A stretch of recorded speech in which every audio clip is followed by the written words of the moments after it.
Hey everybody, welcome back to my channel. I'm Sam, and today I kind of wanted to go over a little bit of my writing process that I do, well, I try to do daily. Every now and then it doesn't really work out, but we all get that, right? Hopefully this will not make you feel as bad about your writing process or help you form your own writing process. Maybe I do something that you think that you want to try out and it actually works for you, or maybe you have a process or a tool that you use that you think might help me, and you can always leave it in the comments below and I'll give it a try and see if it helps me. Whether you're going to be a professional writer like a published author, or you're a copywriter or copy editor or anything like that, you kind of have to have a schedule or some form of knowing when you're on the clock and when you're not on the clock. I've always been told that whether you're working from home or working on something that you want to do professionally on your own, like your own business, which writing is a business as it is a hobby, it just depends on what you want out of life. You have to make time for it. And the best way to make time for it is to try to schedule it out. Writing is a creative endeavor, so sometimes it can't be scheduled out. Sometimes you get this spark of inspiration, wake up in the middle of the night and you feel like writing. That's okay. You always need to leave yourself room for some give and take, especially with a creative thing such as writing. Even if you're copywriting or something like that, you know, you never know when you have a short story idea or when a new client pops up and they need something like right now. Hopefully they pay you a little extra for that. But so here is my writing process. I currently do not have a job. I know a lot of us are probably in quarantine. Some of us have been furloughed or something like that. I had a temp job there for a little while and now it's over. So I kind of get to set my own schedule and do as I want when I want. So what I do is I usually get up around 9:30 or 10 in the morning. I get some coffee because I live off of coffee, and I game for a little while. It helps my brain wake up. And also the game that I'm currently working on, Animal Crossing New Horizons, is kind of a chore game, so it doesn't really take much of my brain power to play. I don't really have to think about it all that much. Plus it's cutesy and there's all kinds of flowers and everything in it, and it makes me feel better. So it kind of gets the creative juices going for the day. Now I usually, you know, drink my coffee, eat breakfast, and play for a little while till about 11:30, 12. Sometimes it goes a little bit after 12. It just depends on what's going on in the game, or if I lose track of time. It happens. And then I come in here to the desk and I do job applications. I actually started taking LinkedIn classes to help refresh my memory on stuff like Excel and the Microsoft Word and all that good stuff. I may also watch a YouTube video on some tips and tricks for writing, or something that I might be interested in, something that I'm researching for what I'm working on. Then I write. Sometimes it's 30 minutes. Sometimes it's a few hours, but I write. I write as much as I possibly can. If the creative juices just aren't flowing, then I take what I have written in the past. I write, let me add this here. I write longhand. This notebook right here is actually the first part of my work in progress. As you can see, everything is longhand. Oddly enough, each page in here is about 250 words unless it's dialogue. So it's roughly a page in a book once I format it. But anyway, if I just don't have enough creativity to write the rest of the draft to finish this book up, Then I transfer my longhand into Microsoft Word and Google Docs. Always have a backup, okay? Currently, I am working in Dabble.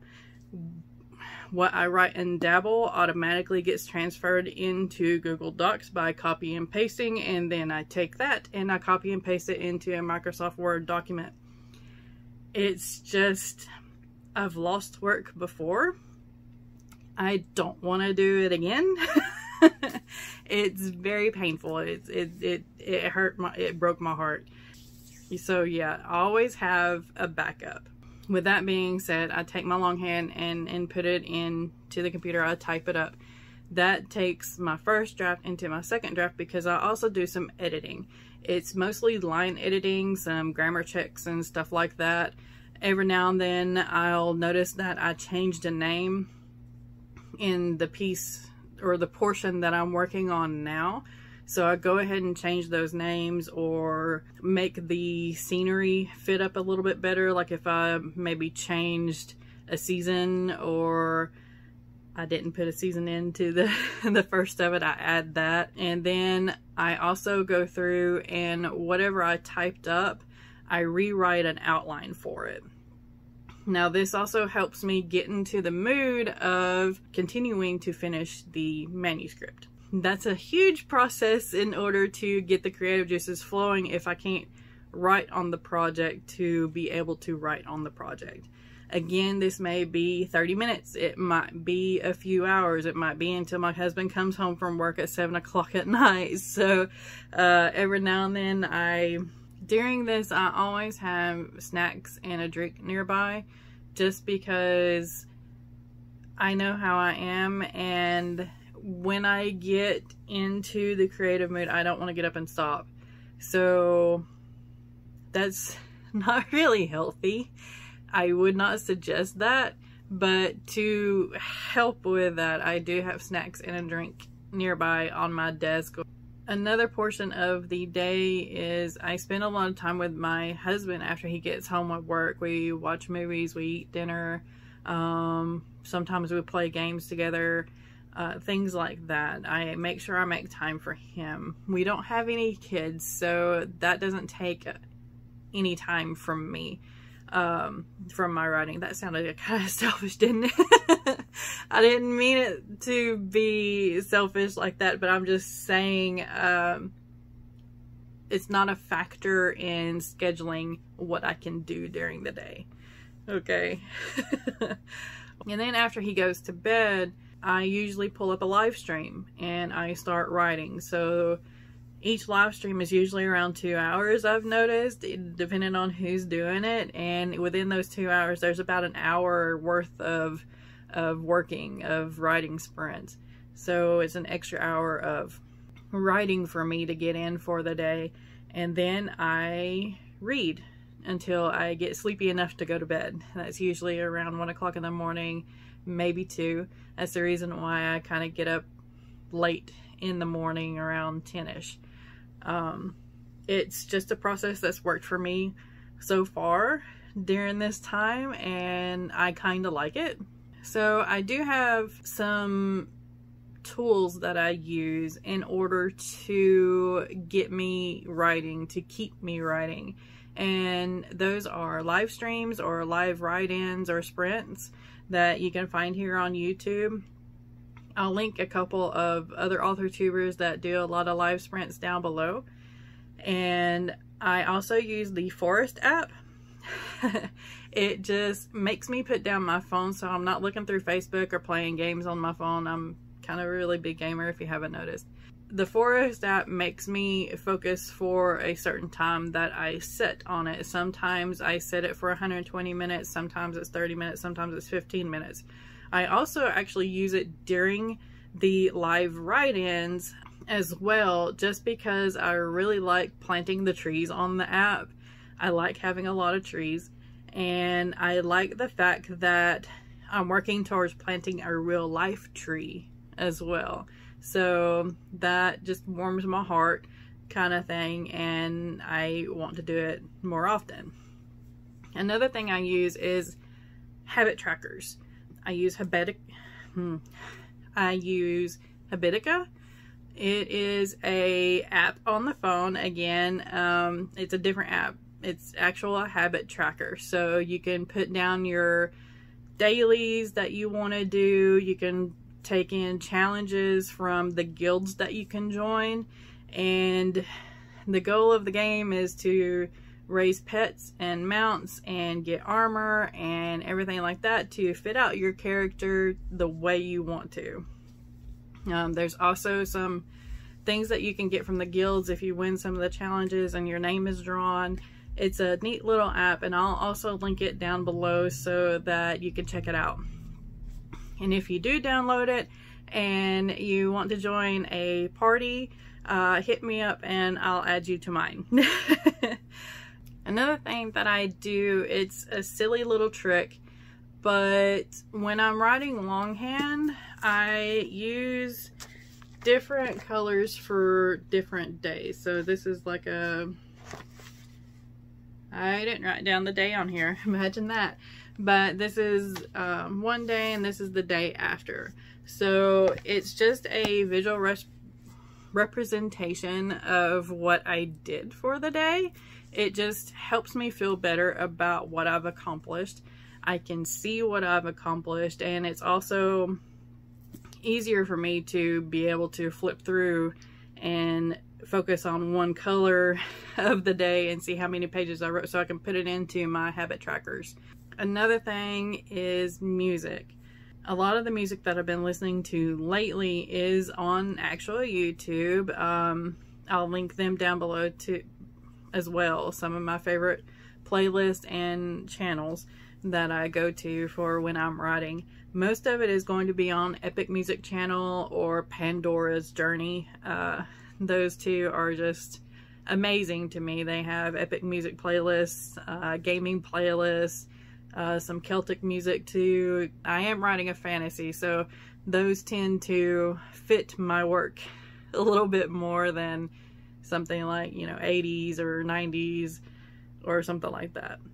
Another thing that has helped me keep writing every day and to strive for being able to finish these books that I have in my head is that I write for me, no one else. I used to write for my family, but then I judged myself harsher when I did that. Right now, I'm just writing for me. I'm telling me the story. And one of these days, if I get published, then yay, I've told somebody else the story. But right now, I'm writing for me.